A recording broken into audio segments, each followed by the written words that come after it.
What is up, my creator family? Today we're talking about gimbal modes, how to use them, what they're good for, and a little bit of technique to go along with it. Here we go.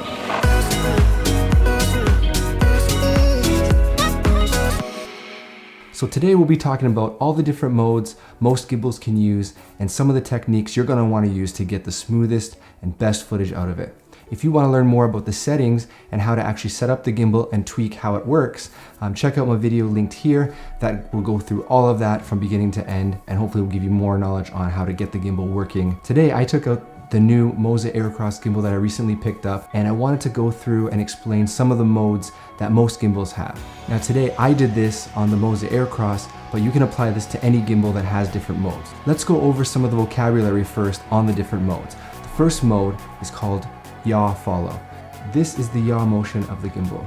Just the left and right, basically a pan. The second movement is pitch, and that's just the up and down or the tilt movement of the gimbal. There's also a roll, the side to side roll. So modes are basically combinations of those different movements and how they work together and which you're allowed to control. So the first mode on the MOZA Aircross is yaw follow, and that basically just allows pan, tilt is locked, and roll is locked. Just press the thumb controller once to enter in yaw follow mode, and you'll see here yaw follow mode is really good if you want to keep the horizon at a specific level. You can position it with a thumbstick and it'll just stay there. The yaw or the pan motion will change as you rotate the gimbal handle. And again, these modes can all be adjusted and tweaked using the settings that I mentioned in my previous video. So this mode might be useful if you're tracking a subject or following around a subject and you want to keep the horizon at a steady level and you want to keep it maintained.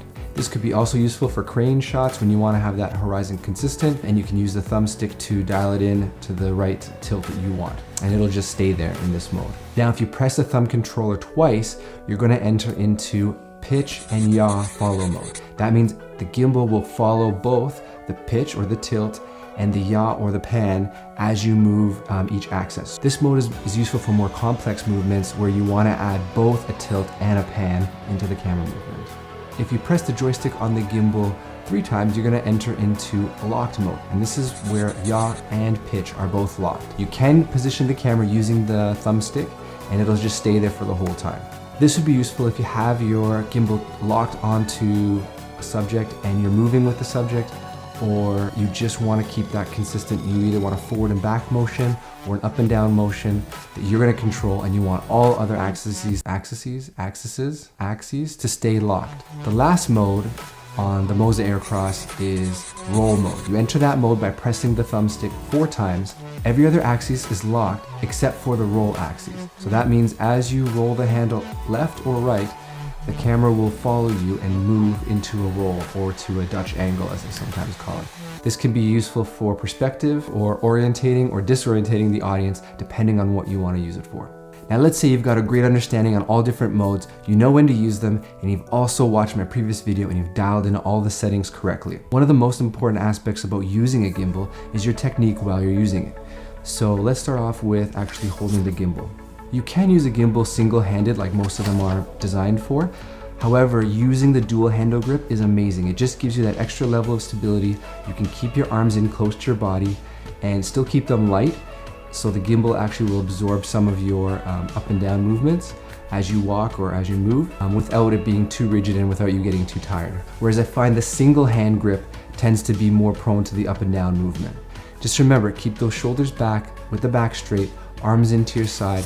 That'll help reduce the fatigue if you're using a gimbal for an extended period of time. The further out you move the gimbal away from your body, the less steady it's going to be and the less control you're going to have over it. The next thing you want to remember is when you're actually tracking a subject and you're moving around them and you want to get that nice smooth pan, it's much better to rotate your body with the gimbal to get that nice smooth slow pan than it is to try to rotate the gimbal on its own. You can definitely do that, and as you get better, there's definitely times when you might need to do that. But as a general rule, the more your body stays with the gimbal and connected to it, the more smooth your movement's gonna look. Obviously, your feet are an important aspect of how steady the shots are gonna look while using the gimbal. So to minimize that bounce or that up and down look, you're gonna want to step very lightly. And the best way to remember how to do this, or the easiest way to do this, is to use a heel to toe walking technique. And that'll give you a nice transition from each step. You also want to keep your knees bent a little bit so that they're not going from lock to bend, which is going to create that up and down movement. You want to have them sort of bent so they act as shock absorbers, and as you land, it absorbs some of that impact on the ground and it won't get transferred to the footage. If you're moving around a subject, you might want to try a little side step or overstep. That's going to be the best way to get smooth footage. It's going to take a little while to practice and to get comfortable with it, but once you do that, you're going to see it's going to minimize all the shake and it's going to let the gimbal do its job, and you're going to get such smooth footage. Lastly, let me tell you from personal experience, the best way to get the smoothest shots using your gimbal is to practice. Practice. You've got to get out there, you've got to shoot, you've got to find out which modes work best for you and which positioning works best for you. I'm a fan of having the two handles, using the monitor, and really modifying how I walk and how I move. That's going to give me the best footage, the most stable look, and get those shots on the first try. So let me know down below what modes you use and what you use them for, and if you have any tips or tricks on some of the techniques you use to get the smoothest footage. But for now, get out there, practice, and let's try to get the best footage we can. Thanks so much for watching, guys. If you found this information helpful, please click the like button. Don't forget to subscribe for new videos weekly, and I'll see you in the next one.